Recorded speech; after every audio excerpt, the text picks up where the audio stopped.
আসসালামু আলাইকুম দর্শক, নিশ্চয়ই খেয়াল করেছেন আমি শুরু থেকে বলে আসার চেষ্টা করছি সাবেক রাষ্ট্রপতি অ্যাডভোকেট আব্দুল হামিদের দেশত্যাগ কিংবা সেলিনা হায়াৎ আইভীকে আটকের ঘটনা, একই দিনে যমুনার সামনে এনসিপির নেতাদের যে অবস্থান কর্মসূচি আওয়ামী লীগ নিষিদ্ধের দাবিতে, সব একই সূত্রে গাঁথা এবং এগুলো প্লট নির্মাণ করা সরকারের পক্ষ থেকেই।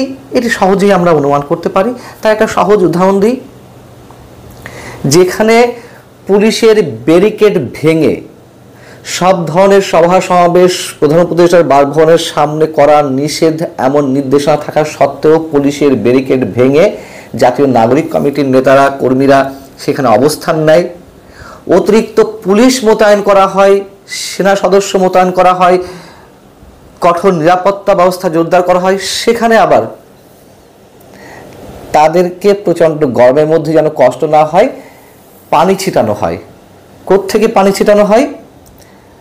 ঢাকা সিটি কর্পোরেশনের যে স্প্রে ক্যানন মেশিনগুলো আছে সেখান থেকে পানি ছিটানো হয়। এগুলোর করার কি দরকার আছে? এসব নাটকের প্লট নির্মাণের তো দরকার নেই। এবং শুক্রবার যখন প্রচণ্ড দাবদাহ গরমে যখন নেতাকর্মীরা যারা অবস্থান নিয়েছিলেন তারা অতিষ্ঠ হয়ে উঠলেন, তখন সিটি কর্পোরেশন থেকে সরকারের গিফট হিসেবে তাদেরকে পানি ছিটানোর ব্যবস্থা করা হলো, ঠান্ডা পানি। এবং তারপরে অনেকে অসুস্থ হয়ে যাওয়ার মতো অবস্থা ছিল, তারা বেশ স্বস্তি পেল। আন্দোলনকারীদের সাথে এমনই যোগাযোগ সরকারের। এর আগে আমরা দেখেছি যে গত 8 ফেব্রুয়ারি বঙ্গবন্ধুর 32 নম্বরের ঐতিহাসিক বাড়িটি যখন বুলডোজার দিয়ে গুড়িয়ে দেওয়া হলো, তখন বুলডোজারটি কোত্থেকে এসেছিল? বুলডোজারটি ঠিক নয়, বুলডোজারগুলো সেগুলো তো সিটি কর্পোরেশনের ছিল। সরকার এদিকে বলছিল যে না না, এগুলো আমরা করিনি। যখন মানুষ প্রশ্ন করা শুরু করলো যে মব সৃষ্টি করে এইভাবে একটা ঐতিহাসিক স্থাপনা ভাঙা হলো, এরকম উন্মাদনা তৈরি করা হলো, আর সরকার নির্বাক চুপচাপ রইল, আইন শৃঙ্খলা রক্ষাকারী বাহিনীর সদস্যরা এতটুকু ঠেকালো না, বাধা সৃষ্টি করলো না। বাধা সৃষ্টি করবে কি? সরকারের নির্দেশে সিটি কর্পোরেশনের গাড়িগুলো বা বুলডোজারগুলো এসেছিল বঙ্গবন্ধুর বাড়ি ভাঙতে। আমরা এর সাথে আরেকটা বিষয়ের খুব মিল খুঁজে পাই। গণজাগরণ মঞ্চে যখন স্বতঃস্ফূর্তভাবে সৃষ্টি হয়েছিল কাদের মোল্লা বিচারের দাবিতে, ফাঁসির দাবিতে, সরকার এটিকে ব্যবহার করেছিল, আওয়ামী লীগ সরকার। মনে আছে নিশ্চয়ই, প্রতিদিন হাজারে হাজারে প্যাকেট বিরিয়ানি যেত সেখানে। ঠিক একইভাবে সিটি কর্পোরেশন থেকে সেখানে পাবলিক টয়লেটের ব্যবস্থা করে দেওয়া হয়েছিল, অনেকগুলো পাবলিক টয়লেট। খাবার দাবারের কোনো অভাব ছিল না। আমি আবার বলছি, গণজাগরণ মঞ্চটি স্বতঃস্ফূর্ত হয়ে তৈরি হয়েছিল, কিন্তু সেটিকে আওয়ামী লীগ ক্যাশ করতে চেয়েছিল।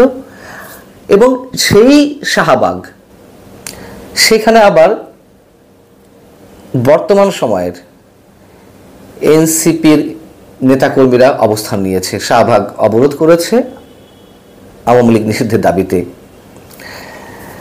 এবং আমরা দেখলাম যে এসব প্লট নির্মাণ করে একটা পর্যায়ে প্রধান উপদেষ্টার প্রেস উইং থেকে একটি বিবৃতি দেওয়া হলো গণমাধ্যমে। প্রধান উপদেষ্টার প্রেস উইং মানে তো প্রধান উপদেষ্টাই দিয়েছেন। সেখানে কি বলা হলো? সম্প্রতি বিভিন্ন রাজনৈতিক দল, সংগঠন ও জনগণের পক্ষ থেকে স্বৈরশাসক ও সন্ত্রাসী কার্যক্রমের অভিযোগে আওয়ামী লীগ নিষিদ্ধ করার যে দাবি উঠেছে তা সরকার গুরুত্বের সঙ্গে বিবেচনা করছে। আচ্ছা, এখানে দল আছে, হয়তো সংগঠন আছে, কিন্তু জনগণটা কোথায়? যে জনগণের পক্ষ থেকে দাবি উঠেছে, এই জনগণ কারা? এবং এখানে কয়টি রাজনৈতিক দল আছে? এনসিপি, জাতীয় নাগরিক পার্টি, জামাতে ইসলামের পক্ষ থেকে সংহতি প্রকাশ করা হয়েছে, ইসলামী আন্দোলন থেকে সংহতি প্রকাশ করা হয়েছে। এই তো এখনো পর্যন্ত আর তো তেমন কেউ যায়নি। আবার গণ অধিকার পরিষদ দেখলাম যে আলাদা জায়গায় তারা আবার দাবি জানাচ্ছে। কিন্তু আসল দলগুলো কোথায়? প্রেস উইংয়ের বিবৃতিতে এ কথাও বলা হয়েছে যে এ ব্যাপারে ইতোমধ্যে সরকার রাজনৈতিক দলগুলোর সঙ্গে যোগাযোগ স্থাপন করেছে, তাদের সঙ্গে আলোচনা করে দ্রুত সিদ্ধান্ত গ্রহণ করবে। এক্ষেত্রে আওয়ামী লীগের নেতা ও সমর্থকদের সন্ত্রাসী কার্যক্রমের বিষয়ে জাতিসংঘের প্রতিবেদন সরকার বিবেচনায় রাখছে। সে পর্যন্ত সবাইকে ধৈর্য ধারণ করার আহ্বান জানাচ্ছে। বেশ ভালো কথা। বাংলাদেশে এই মুহূর্তে সবচেয়ে বড় রাজনৈতিক দল তো বিএনপি, জনপ্রিয়তার দিক থেকে বা যে কোনো জায়গা থেকে আমরা যদি হিসাব করি, সে বিএনপি তো আগে জানিয়ে রেখেছে তারা এইভাবে আওয়ামী লীগ নিষিদ্ধ করতে চায় না। এখন পরবর্তীতে এসে তারা কি বলে আমাদের দেখার বিষয়। জামাতে ইসলামীর কত শতাংশ মানুষের প্রতিনিধিত্ব করে, এনসিপি জাতীয় নাগরিক পার্টি কত শতাংশ মানুষের প্রতিনিধিত্ব করে, কিংবা গণ অধিকার পরিষদ বা ইসলামী আন্দোলন, সব মিলিয়ে হিসাব করলে তো 10%ও হবে না, 7-8-10% খুব বেশি হলে। সেখানে জনগণের দোহাই দেওয়া হচ্ছে। আর জাতিসংঘের প্রতিবেদনের কথা বলা হলো, জাতিসংঘের প্রতিবেদন সম্পর্কে এর আগেও অনেকবার আলোচনা করা হয়েছে, কতটা অস্বচ্ছ, কতটা প্রভাবিত রিপোর্ট, সেখানে কত মানুষ নিহত হয়েছে। তারা বলেছে আরও তদন্তের দরকার ফৌজদারি অপরাধ হিসেবে, নিজেরাই বলেছে। আবার 15ই আগস্ট পর্যন্ত, 2024-এর 15ই আগস্ট পর্যন্ত যেখানে তারা তদন্ত করেছে, 1400 মানুষ, প্রায় মানে কম বেশি 1400 মানুষ নিহত হওয়ার কথা বলেছে। কিন্তু দুটি পর্ব তো 5 আগস্টের আগে আর পরে কখন কত মানুষ নিহত হয়েছেন সে কথা তো তারা বলেনি। সো এটা সবচেয়ে বড় তাদের কাছে, মানে সরকারের কাছে এটি বিবেচনার মতো বিষয়, সেটি তারা বলতেই পারে। বিষয়টা হচ্ছে কি, আমার মনে হয় এত আয়োজনের দরকার নেই। এমনিতেই তো আওয়ামী লীগ নিষিদ্ধ অবস্থায় আছে ভার্বালি, তাদের কোনো ধরনের কোনো কার্যক্রমে অংশগ্রহণ করতে দেওয়া হচ্ছে না বা তাদের নেতাকর্মীদের নামতে দেওয়া হচ্ছে না। তো এখন নিষিদ্ধ করলেও বা সমস্যা কি? কোনো সমস্যা নেই তো। কি হবে, তারা আন্ডারগ্রাউন্ডে চলে যাবে। সরকারের জন্য হয়তো একটু সহজ হবে বিষয়টি। কেন, এখন যেমন যারা আওয়ামী লীগের বিভিন্ন কর্মসূচিতে অংশ নিচ্ছে, মিছিলে বা অন্য কোনো কিছুতে, সরকার তাদেরকে আটক করছে গণহারে। আটক করলে আমাদের মতো কিছু মানুষ তারা হৈ হৈ করছে যে কেন আইন বিরুদ্ধে কাজ করা হচ্ছে, আওয়ামী লীগকে তো এখনো নিষিদ্ধ করা হয়নি। তো সরকার তখন বলবে যে আমরা তো নিয়মতান্ত্রিক উপায়ে তাদেরকে আটক করছি। কিন্তু কি হবে, আওয়ামী লীগ এখন নাই ঝটিকা মিছিল বের করছে, গোপনে গোপনে মুখে মাস্ক পরে রাতের অন্ধকারে বা ভোরবেলায় বা যখন এলাকা প্রায় জনশূন্য থাকে, তখন কি হবে? তখন তো আওয়ামী লীগ ঠিক একই কাজগুলো করবে, সংঘর্ষ আরো বেড়ে যাবে। এখন যেমন সব কিছুর জন্য আওয়ামী লীগকে দায়ী করা হয়, তখন আওয়ামী লীগ ভাববে যে এমনিতেই তো দায়ী করা হয়, অতএব আমরা সংঘর্ষের পথ বেছে নিই। এটা নিয়ে কি হবে?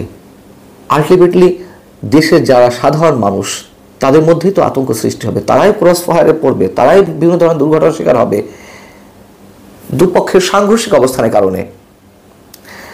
এর আগেও তো আওয়ামী লীগ নিষিদ্ধ করা হয়েছে, তাই না? জামাত ইসলামী নিষিদ্ধ করা হয়েছে 3-3 বার। তাতে কি জামাত ইসলামী রাজনীতি একেবারে শেষ হয়ে গেছে? আওয়ামী লীগকে নিষিদ্ধ করেছিল ইয়াহিয়া 1970-এ। কি হয়েছে? সেই আওয়ামী লীগের নেতৃত্বেই তো এই দেশের সবচেয়ে যে বড় অর্জন, বাংলাদেশের 1000 বছরের শ্রেষ্ঠ অর্জন, মুক্তিযুদ্ধ সংগঠিত হয়েছে। আওয়ামী লীগ নিষিদ্ধ করলে নির্মূল হয়ে যাবে, এটা কোনো মানুষ চিন্তা করে, কেউ ভাবনায় আনে? বিএনপিকে নির্মূল করা যাবে কোনোভাবে? তো বলছে ঠিক আছে, এত আয়োজনের দরকার নেই। এই ছেলেপেলেরা যে কষ্ট করছে, রোদে বা ঘেমে ঘুমে ক্লান্ত হয়ে পড়ছে, দরকার নেই কষ্ট দেওয়ার, এত প্লট নির্মাণ করা দরকার নেই। সরকার নির্বাহী আদেশে আওয়ামী লীগকে যে কোনো উপমায়, যে কোনো বিশেষণে বিশেষায়িত করে এটি নিষিদ্ধ করতে পারে। আল্লাহ হাফেজ, ভালো থাকুন সবাই।